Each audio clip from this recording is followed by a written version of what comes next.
Alors, dans les cours précédents, on a pu voir les fonctions de base et puis des fonctions avancées, un petit peu plus avancées en tout cas de Word et de l'utilisation que vous pourriez en faire.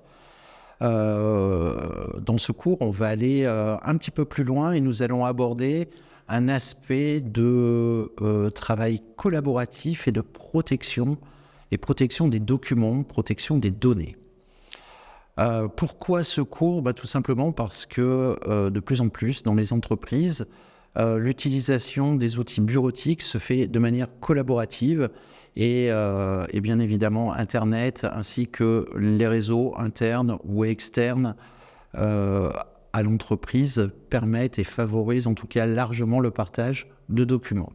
Nous allons donc aborder au travers de ce cours différents aspects et notamment l'aspect qui va vous permettre de contrôler comment d'autres utilisateurs peuvent interagir avec vous.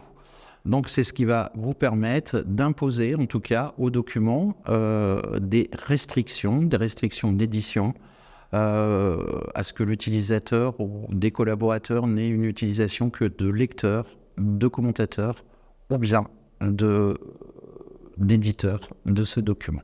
Nous verrons ensuite comment protéger vos documents et des documents qui peuvent être sensibles contre l'accès qui n'est pas autorisé. Nous verrons comment utiliser le mode protégé de Word. Nous verrons aussi comment faire le suivi des modifications d'un document. Votre document, s'il a été partagé, ce serait intéressant de savoir qui a modifié telle ou telle partie du document. Nous verrons comment le partager et en incluant la notion de sécurisation du document.